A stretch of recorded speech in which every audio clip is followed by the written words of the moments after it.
all in the genetics. Well, I'm supposed to obesity. I I'm part of that problem too. All you do is, But like I was telling Mom, I need to go back on my keto. I do keto, and I'm gonna go back because it's like every time I get off it, like the weight just comes back. I lost, I can lose like 20 pounds, and it'll just say next time I look in the mirror, it's back. And then I said to All right. Shall we open with prayer? 16 units. So you just John, right, Paul? John. Yep. Gospel of John. What chapter? Chapter 3. Didn't hear you. Yeah, I know. More or less a lot of the muscle. I guess we'll wait for them to finish. And then I Then just start. stick it in there. Oh, sorry. When we started, somebody was talking.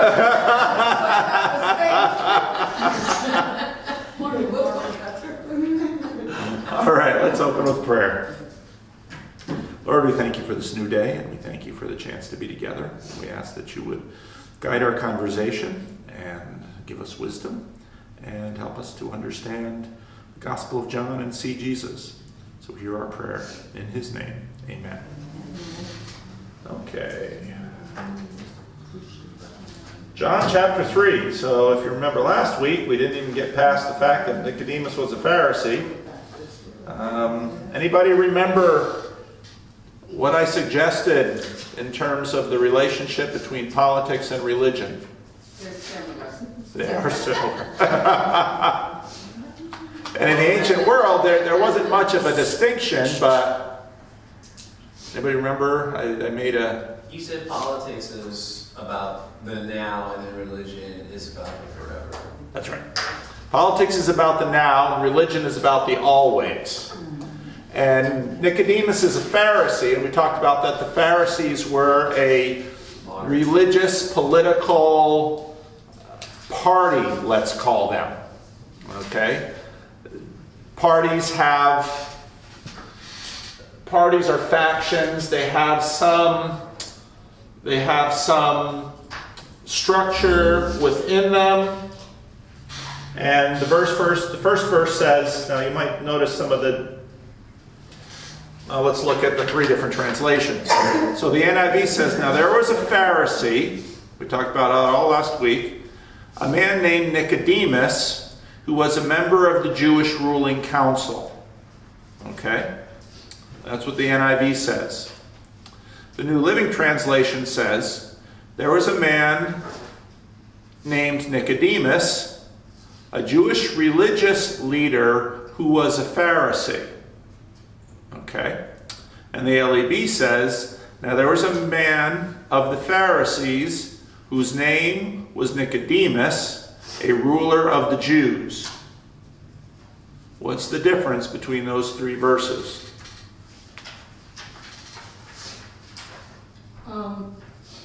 The emphasis on the NIV was Pharisee, NLT is Nicodemus, and the LEB was also a man of the Pharisees. Yeah. They didn't make the importance of Nicodemus except in the NIV. Yeah, isn't that interesting? Mm-hmm. Yeah, just in terms of, now the word order, in terms of the Greek word, see, Greek and English word order, there's a lot of difference between the languages in terms of word order.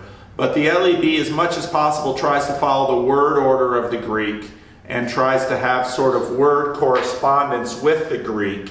And so that's why I always include the LEB on this, because it'll give you a little bit better sense of the Greek. And you can see why they sort of moved it around in the different translations, because it makes a little more sense in English. Because if you read the LEB, now there was a man of the Pharisees.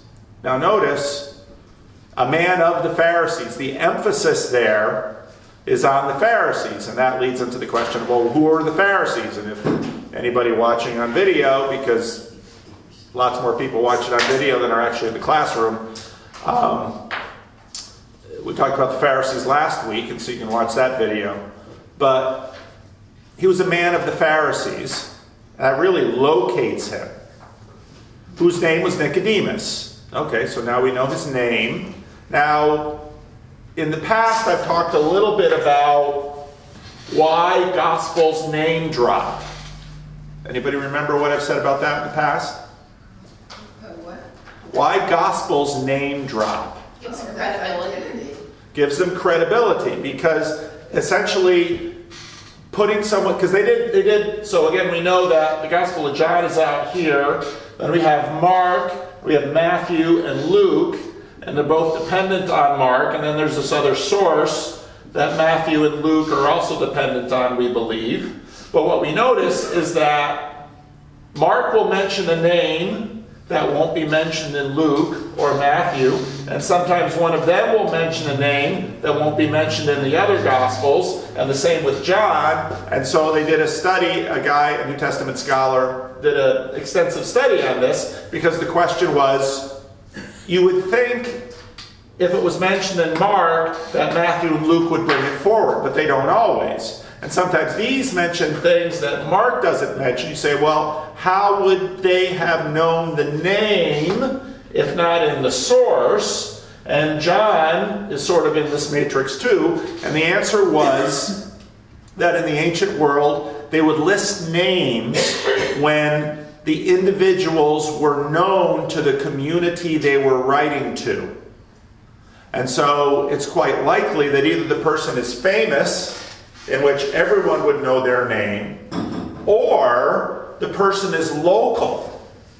And so what the function of the names is that the names are given to help the readers. So let's imagine that 40 years from now, I'm dead. Everyone's dead in this room but Cameron.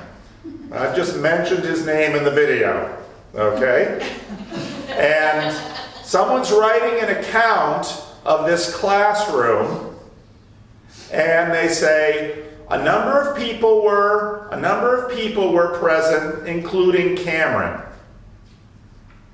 Now, the reason they dropped Cameron's name was because the readers would say, "Oh, Cameron was there.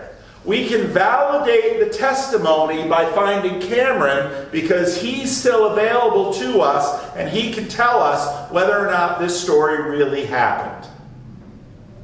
So that's why they dropped names, okay? And you'll notice again, in Carol picked it up, the subtle word choice of the Greek formulation as opposed to the NIV and the New Living Translation, which have their own agendas, that what's highlighted is the Pharisee aspect, okay? That's really helpful because a local community would be interested in that. Contemporary communities, like the New Living Translation, they feel the need to mention it because it's in the text, but in a sense they demote it all the way to the end of the verse.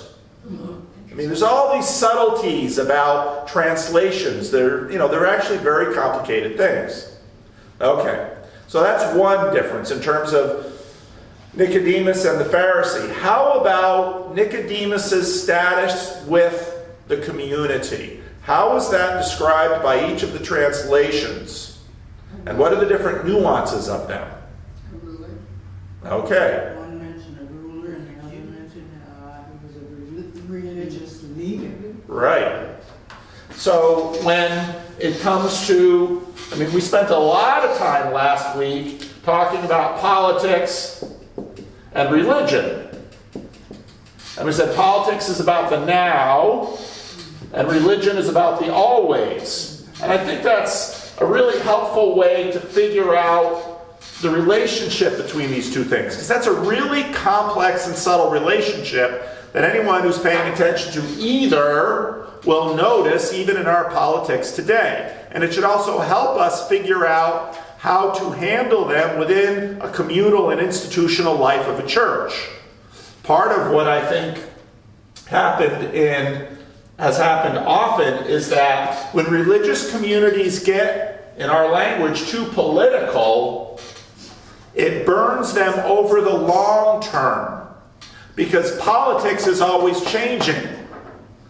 Religion is about the now. What this really is an attempt to manage time.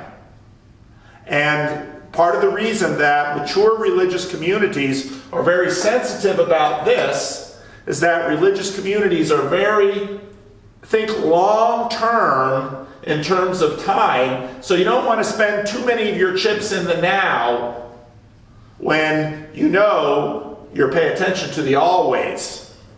That's kind of the relationship between politics and religion. So the NLT wades into this by calling Nicodemus a Jewish religious leader. And what that does is sort of mask the very vital interplay between politics and religion that was going on at the time. Because again, politics and religion are very close. And usually what happens is that when politics gets excessively totalitarian, religious people get more political because the stakes are higher. And, so you're always working that matrix. So the NLT sort of highlights Jewish religious leader. And I'd say, first of all, it's not in the original Greek. Both the NIV and the NLT are trying to fill in some gaps here for the reader. But again, generally speaking, I think part of the problem I have with the NLT is they try to help too much. And they're weighing in on the categories of today. Oh, he was a religious leader, not a political leader. Now, the NIV is, I think, a little bit better because it says, well, they're members of the Jewish ruling council. Now, when you hear Jewish ruling council, you hear some politics in there. But I think that also is a little bit leading because the broadest language is actually in the Greek, which is he's a ruler of the Jews. So what's the difference between a ruler of the Jews and a member of a Jewish ruling council? In one, he is an individual, and the other, he's one of many. That's right. That's right. And I also see it as status when you say the ruler as opposed to a member. Yes, yes. And so the Greek gives us a sense of the broader nature of his influence. The NIV locates him in a specific political religious structure, much of which I think we don't quite know the nuances of anyway. So again, that's all. To translate a text is always to interpret it. And that's why translation committees are very careful with the words, and they debate the words that they choose, and they debate all these kinds of nuances. Okay? So Nicodemus was a ruler of the Jews. Well, okay, well, what does that mean? It was like the leader. He's like, He had authority. he had authority, he had influence, but he wasn't, now he's a Pharisee and he's a ruler. Actually, now we're going to get into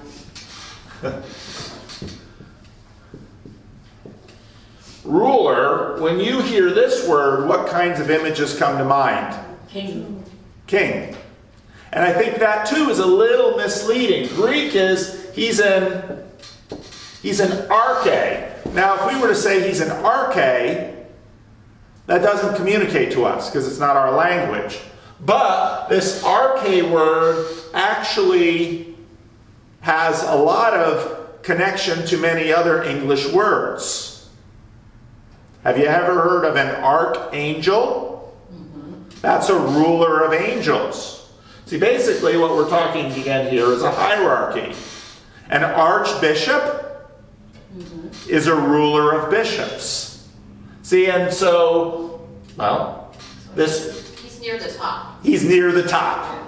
There isn't necessarily, there is a degree of structure, but it would kind of be like a leader in the Democratic Party. Now, when you hear that, Nancy Pelosi. yeah, okay. So now let's use Nancy Pelosi. Nancy Pelosi has influence She's a leader, but I think Nancy Pelosi in some ways is a little bit difficult because she's actually got a particular top post of leadership in a particular structure, which is the House of Representatives. We could say someone like Joe Biden. Joe Biden currently doesn't have a position in any formal structure that we know of, with the exception of his campaign committee, but we would say he's a leader in the Democratic Party.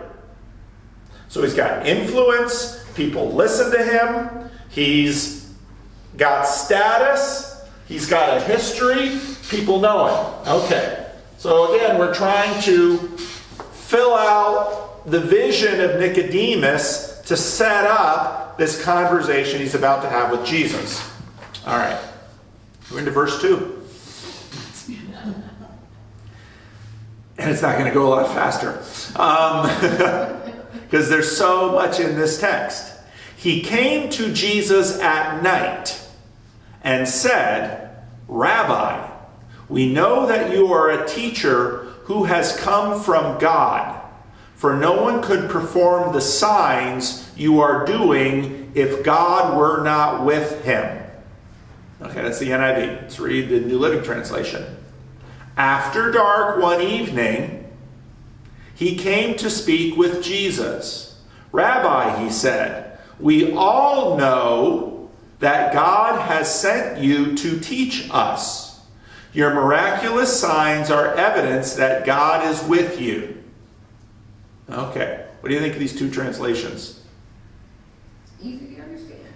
Easy to understand. The New Living puts the mission as to teach us. Okay. Notice the interpretive nuances that the New Living Translation has, in a sense, snuck in under the radar. Now, did Jesus come to teach? Yes, but It's not his primary mission. in terms of now we've got a hierarchy. Edie is saying, well, he actually came to do more than just teach. Now again, this is on Nicodemus's mouth, so there's nuance to that. Even the setup. Okay, let's look at the LEB.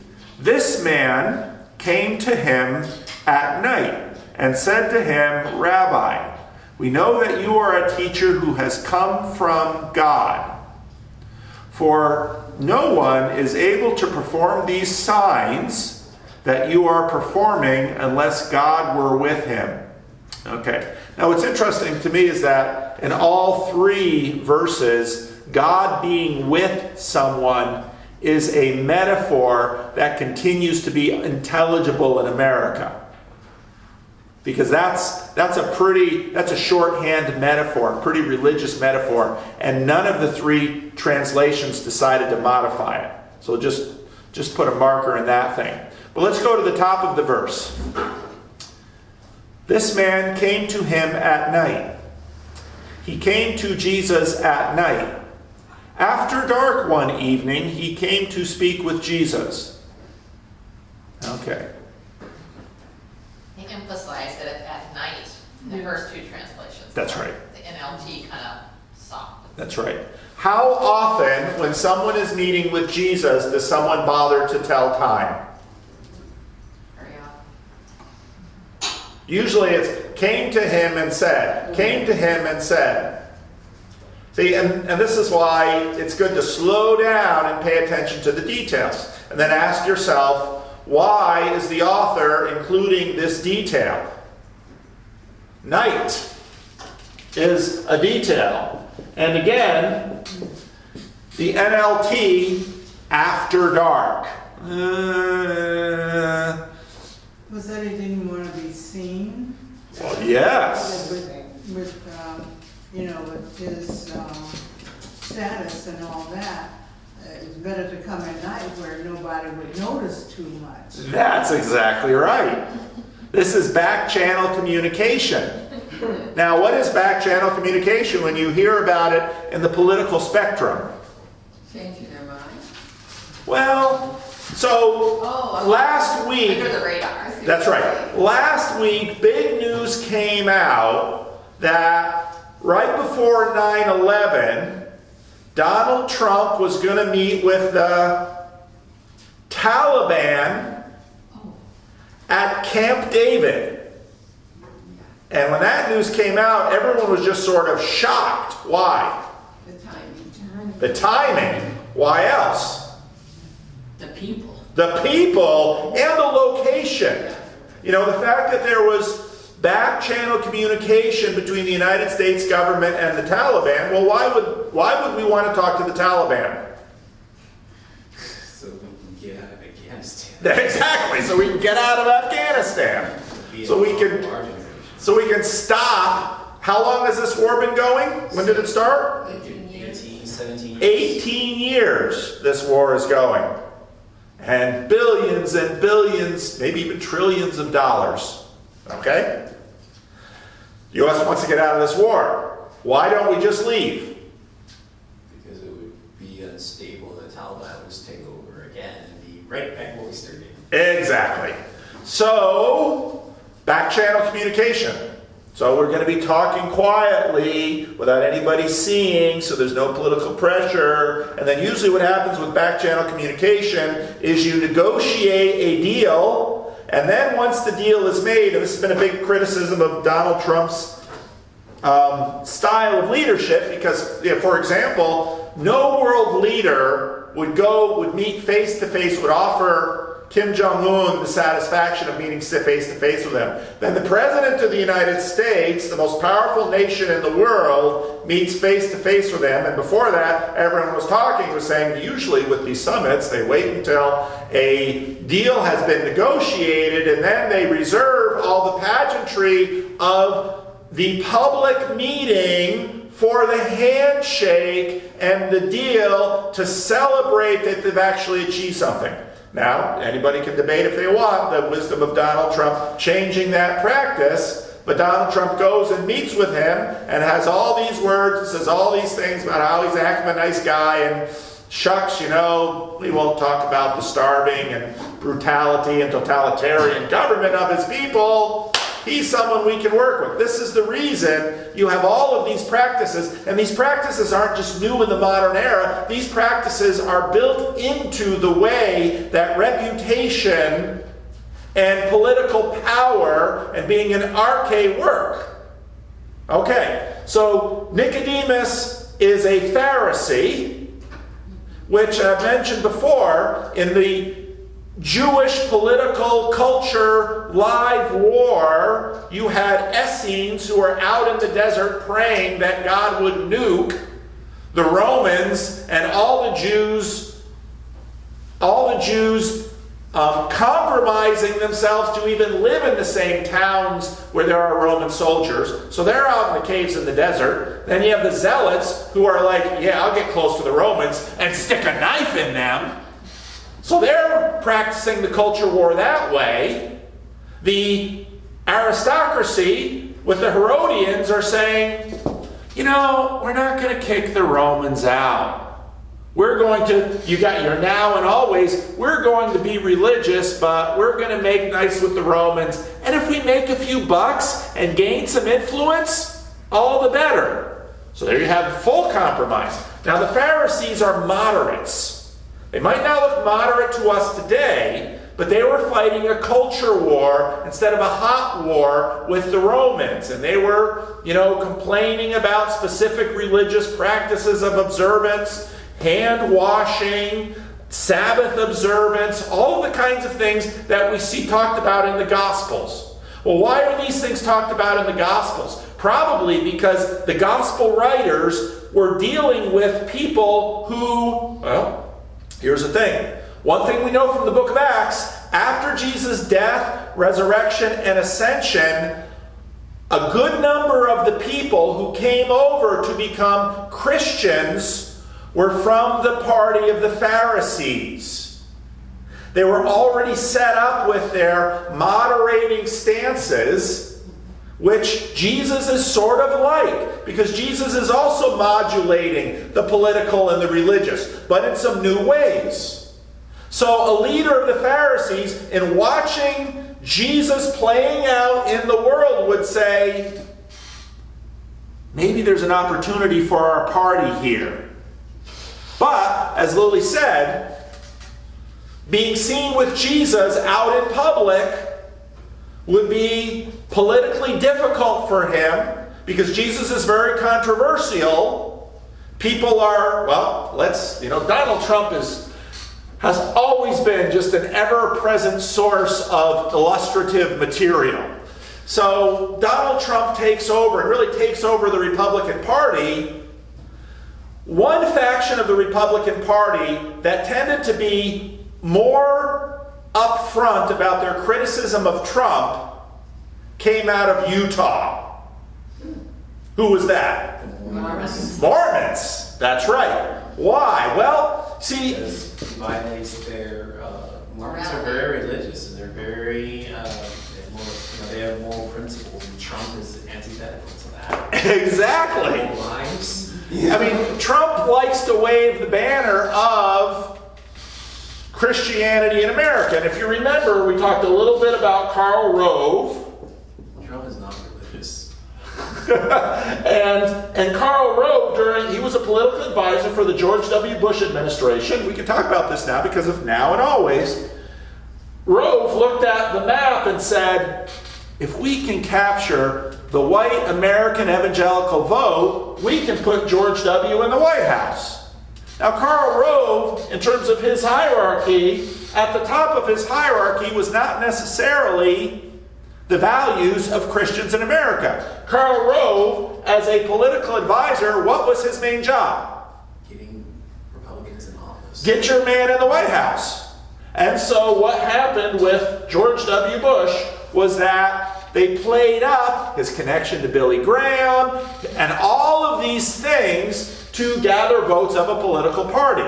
Okay, now in comes Donald Trump. Now Trump has no political advisor above himself. Trump manages himself, which is why he stays on Twitter. And Trump likes to play the godly Christian man, but not so convincing to a lot of people. Why? Lifestyle. He's had 4 wives for one thing. His lifestyle. Everybody knows, is this the moral leader you're looking for? But now you're working a hierarchy, and it's like, but if you really want to stay in power, you go to the guy who's winning, and you turn a blind eye to all of the other things. Now, lest Democrats get too excited about this, let's jump back a couple of decades and look to another man in the White House Bill Clinton. who did some things with intern. That's We won't true. mention the name. We won't mention Monica's name. And suddenly this political party that's all about women's empowerment and all against men, using power to gain advantage over helpless women, well, they all shut up. And then when they actually got to impeachment proceedings with Bill Clinton, but of course, you'd never get Bill Clinton's conviction through the Democratic Senate, just like you can't get Trump's conviction through the Republican Senate. You might, in the House, be able to impeach Trump, but you're not going to get him convicted. And so all of these things are playing out, okay? This is how politics works. This is how politics will always work. All right. Nicodemus wants to come to Jesus to cut a deal. And what this verse so nicely notes is that just like many Republicans, except the most religious Republicans, like the Mormons, who, we sure like our party being in office, but we sure don't like the behavior of the head of the party. So Mormons will tend to criticize Trump more than a lot of others who will just kind of keep their mouths shut about him. Well, there's a lot of chitter chat about Jesus in the party of the Pharisees. Because he's not a zealot trying to raise an army to overthrow Rome. He's not an Essene staying out in the desert praying that God will nuke the Romans. He's in the midst, talking with people, and he's doing signs of power that lead all of them to believe this guy is from God. But, like a lot of Republicans who don't like Trump's sexual behavior, the rulers are kind of shutting up about it. Because they don't want to say, they don't want to come out Camp Jesus, because as a Pharisee, they've already got their agenda. And their agenda is a moderate culture war against the Romans. And the way they're waging it is Sabbath observance, dietary laws, who you will and won't in and out groups. And again, if you read the Gospels are full of stories about these issues, because these are the issues that the Pharisees are waging the culture war against the Romans with. And so anyone who isn't holding the line on Sabbath, holding the line on dietary laws, holding the line on in and out groups, in groups and out groups, not in and out burger. Anyone who's not holding the line on these groups is not necessarily a friend to the Pharisees' movement. And what do we know about Jesus with respect to these issues? He's doing his own thing. He's doing his own thing. Yeah. And so now, but Jesus is very popular, because when the people see the blind see, and the dead raised, and the lame walk, and the demon-possessed freed, they're like, oh, there's something going on here, obviously, but those people aren't politically committed or bound by their political party. Why all the silence in very conservative religious, you think all these conservative Republicans in America are really happy about the Access Hollywood film where Donald Trump brags about the fact that when you're a celebrity you can just walk up to a woman and grab her where I'm not going to say? Thank you. You think they're happy by this? No, but they shut up. Why? Power. They want to win, and they say, every group modulates some things to achieve other things. That's how hierarchies work, okay? Every group does it. Well, Jesus is working a far different hierarchy from the Pharisees. But they're close enough that the Pharisees look at Jesus and say, if we could recruit Jesus to be a part of our party, we could win. And they want to win. And so we just need to get Jesus to shut up and behave about the Sabbath and about the dietary laws and about the in and out groups. So do you think that Nicodemus came as an official representative or on his own? Sounds like, well, let's look at what the text says. I mean, this is where we get the answers to these questions. We know. So we. So he's a representative. He's a ruler. So they send someone with status, and Jesus will understand this. Because, let's say, because status is important in terms of a messenger. So they send someone with status. They say, we know you're from God. But we can't say it politically. That's what he's saying. And that's why he comes at night. And, well, Jesus, if the Sabbath thing and the dietary thing and the in and out group things are really no big deals, if you could just modulate your positions on these things, then we could count you as one of our own. And the implication beneath this is, then Jesus, we could be stronger together. Okay. So, Win-win. yeah, so they were probably afraid of him. Yes, they are. And they see him both as a threat and an opportunity. And if he's willing to compromise on these things, then they'll say, then we can work together. And Jesus, certainly we can be an asset to you in what you're doing. Okay, right there. They're presuming to understand what game Jesus is playing, aren't they? But they're wrong. They're wrong. And Jesus knows this. Yeah. And so why won't Jesus join Team Pharisee? They got it wrong. Because they got it wrong, and they don't fundamentally understand the game that Jesus is playing. What Jesus is really going about. Now, what's really interesting about this passage is in the synoptics, so we're going through the Gospel of Mark at 11 o'clock, and what you see is the disciples have no idea what Jesus is doing. Because the disciples are thinking about the menu of options that are available in their culture war. And there's like the Essene menu, pray in the desert. There's the Zealot menu, put a knife in Romans. There's the Pharisee menu, use boundary markers to express political agreement or resistance. And Jesus comes along and says, here's my political strategy.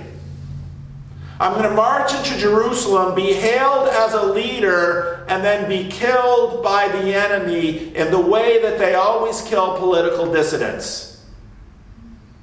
When Jesus says that to Peter, what does Peter say? Oh no, that would never happen. That's exactly what Peter says. Oh no, we will never let this happen. So the disciples probably would have loved to work a deal with Nicodemus. Well, what's interesting about Jesus' choice of disciples is that He has them. he has all of the parties in his group. Do you think that's by accident? No. By having all of the parties in this group, what is Jesus saying about the parties? They're not at the top of the hierarchy. None of the parties actually express what my agenda is. Now, desert praying, Jesus goes out into solitary places to pray in the desert. Yes. Resisting the Romans, Jesus understands what's going on with the Romans full well.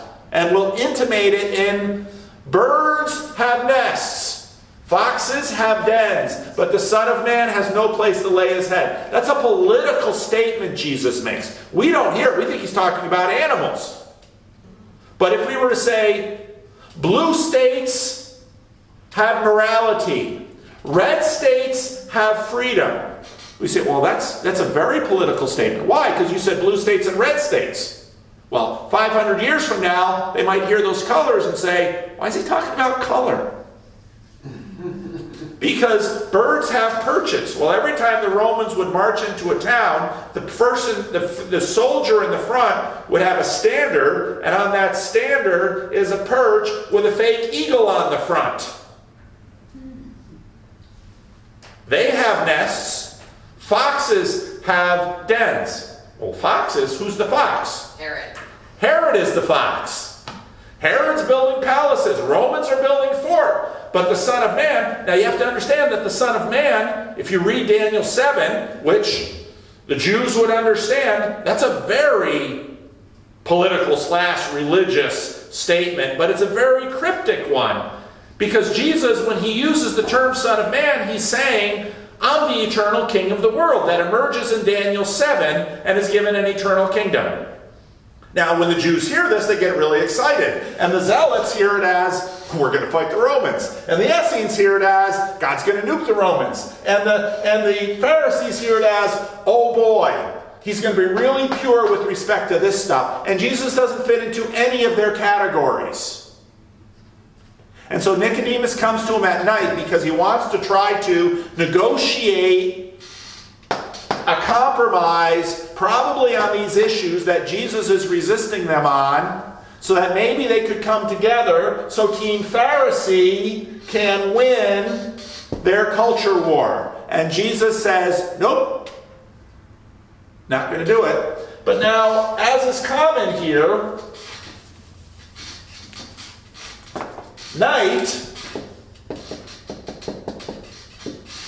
certainly means, exactly as Lily noted, I'm coming here for back channel negotiation. But if we go all the way back to the beginning of the gospel, what is Jesus with respect to, symbolically, this word? Night. The light comes into the darkness, and the darkness has not overcome it, understood it. So right away, what the writer is saying is that Nicodemus and the Pharisees are the darkness. Well, wait a minute. If you're on Team Pharisee, you think the Pharisees are the good guys. Here the gospel writer is saying that the Pharisees are in the dark, and the Zealots are in the dark, and the Essenes are in the dark. They're all in the dark. Nicodemus is in the dark. So on one hand, on the political, literal layer, Nicodemus comes to Jesus at night because doesn't have anybody to see. But on the symbolic level, he comes to Jesus at night because Nicodemus is still living in the dark. But he doesn't know that he's Because, and that's the way it is for all of us. Because we think that our position, whether it be religious or political, well, this is the way the world is. Of course. I just want to touch on. Yeah, go ahead. Sorry, because you've been making a lot of statements about Trump and things like that, and that's fine. But I have to say it's very interesting because everyone just says, "Oh, he's an idiot. He's not going to get anywhere." But actually, Trump, and they had to admit this, has accomplished a lot more than anyone imagined. That's very true. They were popping champagne. Hillary Clinton was popping champagne bottles, and Newsweek came out with a thing and said, "Madam President." And then he got in office. Oh, he's going to be kicked out within the first year. And now there's a good chance he's going to win a second term. Yeah, I thought he'd be kicked out in his first year. I didn't think he'd last, but here we are. No, you're exactly right. So you got to give Trump his due. And as far as people shutting up, I mean, he's accomplishing as far as what if you're a conservative, you want less regulation. He has eliminated more regulation than any president in U.S. history. That could be. Which is shocking. So, well, not shocking because he doesn't have regulation on himself. Yeah. We know what he's about regulation. Right, but the process you have to go through. I understand. So, and my political statements are meant to be illustrative. No, I'm just making it because you talked about the darkness and you just said everybody's in the darkness. I'm wondering if in this case, a lot more of us were in the darkness than we realized. We're all living in a lot of gray. That's all I'm saying. So, so the mention of the night is really important here. Okay, so he comes to Jesus at night. This man came to him at night and said to him, "Rabbi, we know that you are a teacher who has come from God. For no one is able to perform these signs that you are performing unless God were with him." Okay. Now, we could just simply run through that and assume it, because what's interesting about that is that everyone understands this point.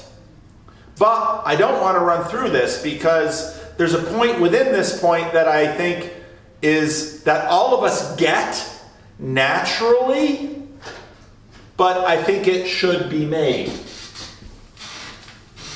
Because within this dynamic, so God is at the top of the hierarchy. That's the definition of God. Because once you have something that is, and this is at the heart, has anyone ever heard of the ontological argument for the existence of God? The ontological argument for the existence of God says this. Think of a being which is the greatest possible being you can imagine. God. And then think of a being that has existence that is the greatest possible being that you could imagine. Wouldn't the being that is both the greatest possible being and the being that exists be greater than just an imaginative, greater possible being? Yes. That's the ontological argument. Now, most people find the ontological argument unconvincing because they say, well, just because I can imagine something really cool doesn't mean that that really cool thing exists. But the ontological argument is also really difficult to say why is really difficult to dismiss. And so the ontological argument has hung around for hundreds of years. And this is where we get into God. And this is where we get into this observation. So today we live in a secular realm, and I deal with this now 5 days a week, talking to people who say basically, miracles can't happen. Oh. Okay. The difficulty about the position saying miracles can't happen is your position is destroyed if only one miracle happens. Then suddenly, once one miracle happens, then suddenly you have everything. Well, what's a miracle? Well, a miracle, if you ask somebody, they'll say, it's an event that can't be explained by the laws of physics, let's say. Okay? See, and then I will be really snarky and say something, say, okay, so you believe in the Big Bang and the beginning of the whole universe from one singular point at the beginning of time-space. Yes. Okay. Can you explain that? No. Would you call it a miracle? Well, no. Well, why not? And C.S. Lewis notes this at the beginning of his book, Miracles.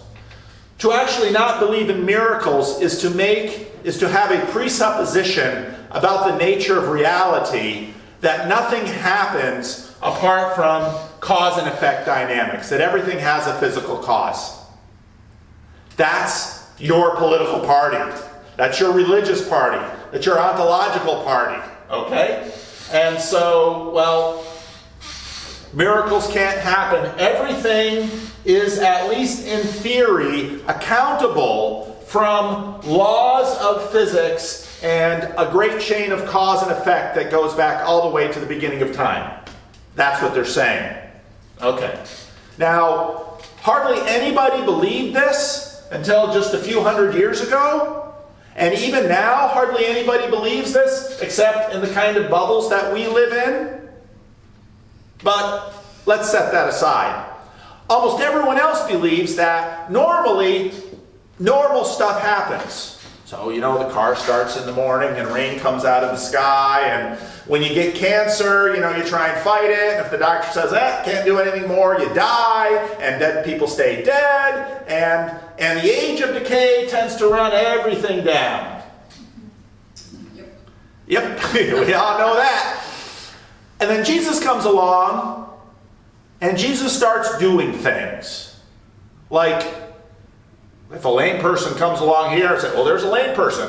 And I might say, walk. The lame person would say, what, are you out of your mind? Don't you understand the definition of lame? I can't walk. And just because you say walk doesn't make me able to walk. Then Jesus comes along and says, walk. And the person walks. Now, when people see this, what do they think about? Wow. Wow! And in fact, everybody thinks wow. Even the people who are in this camp, the laws of physics camp. Now, I'm all about the laws of physics, but sometimes when things happen that we can't explain, you might as well say, there's something that I can't explain. What are the menu of possibilities? Well, most people, when they see things happen, well, sometimes we can be fooled. That happens all the time. There's con artists and magicians and grifters and all kinds of people can fool people. But when you see something that you have really good evidence that, like you see someone that you know is honest and trustworthy, and they tell you a story, you say, I know this person is honest and trustworthy, and they told me that story. And so, yeah, it could be a trick, it could be a misunderstanding, it could be something. But I think a miracle happened. Well, when you see a miracle, you see Jesus doing miracles, they say, well, what did they say? Rabbi, teacher, we know that you are a teacher who has come from God. Now, this is really important when we get a little bit later in this story. Because what does Nicodemus say is the source of Jesus? So now, also pay attention. Here's the cosmology. You have the temple in heaven. You have the temple in Jerusalem. They're connected. But there's a lot of stuff going down here in terms of politics and religion down here. Jesus, you are a person who has come from God. Well, where's God? Ask any 3-year-old. Up. Where's heaven? Up. You've come from God. Well, that's pretty much synonymous with you've come from above. A little bit. When we get into next week, we're going to have this wordplay issue. Nicodemus just told Jesus he has come from above. But how serious is Nicodemus about this? And that gets to the whole point about, okay, Nicodemus, you're a ruler of the Jews, and people respect you as someone with integrity, and you believe Jesus has come from God. Why are you coming at night? Why don't you just step out, brave your reputation with all of the people in your world and say, I'm on Team Jesus? Doesn't have the power. I get that church. Coward. Scared. He's scared. Who's he more scared of? God or the reputation of his peers? Reputation. So let's give Nicodemus the props for going out and meeting with Jesus, but let's not give him too much because One, he doesn't want to let go of his own power. doesn't want to let go of his own power, which he has by his reputation, his power in this culture war. And so what's actually happening in this story is, you see, and here's the thing.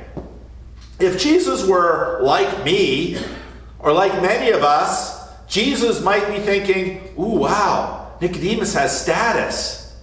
I should talk to Nicodemus. Maybe I could work my way up a ladder, work my way up a hierarchy. I'm willing to compromise on a whole bunch of things in order to gain status in Team Pharisee so that maybe we can win the culture war. Jesus doesn't do that at all. And this is why they killed Jesus. Because basically the way human beings work. So here's a fun little story. Jane Goodall goes out and hangs with the chimps. And when I was a little boy, I'd watch those little films on TV about Jane Goodall with the chimps and everything. And oh, look at how the mama cries when her baby dies. They're just like us. And we're just watching this. Well, Jane Goodall was doing all this work, but there was a nasty little secret that they didn't really want to write about. You see, if you have a chimp tribe over here, this chimp tribe has its own territory. Okay? If another chimp goes into that territory, what happens? Oh, they They kill it. They don't play. They just kill it. Even more so, if a chimp is born in this tribe and leaves for a while and then tries to get back in, they kill that one too. Now, this is a very natural dynamic. We human beings, okay, let's think of a tribe like a church. Say someone was born in the church. Let's say they leave the church. Let's say they want to come back into the church. We welcome them. We welcome them, but let's say, okay, I want to be a leader in your group. Well, now we're going to have a conversation. We gotta wait and see. Well, and the penalty for apostasy is death. Well, that's right. And so this dynamic is, we do the same thing too. We have way more tools, so we won't necessarily. So this is what people do. So people, and this is why the in and out group is such an important thing in the Gospels. Jesus sits down and talks to sinners and Pharisees and will eat with them. That's a bridge too far for a lot of people. And prostitutes. I mean, there's a lot going on there. But here's the thing. When Jesus, so you got the Pharisees, and Nicodemus is interested in a negotiated settlement and collaboration between Team Pharisee and Team Jesus.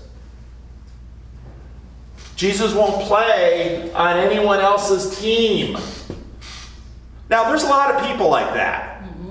And most of the time, we don't care about them because they're loners. We have a word for them, and for the most part, we leave them alone because they're too hard to deal with.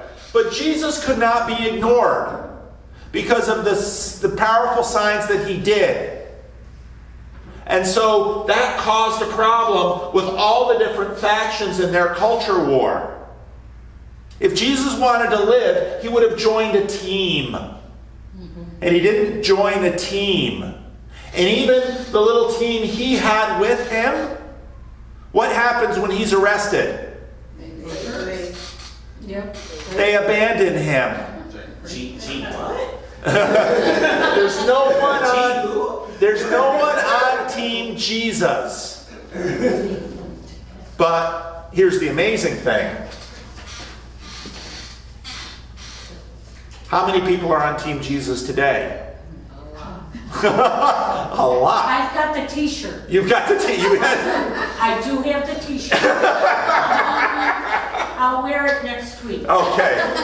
The Team Jesus t-shirt. I do have it. But all of this is being played out in this text, and we're only 2 verses in.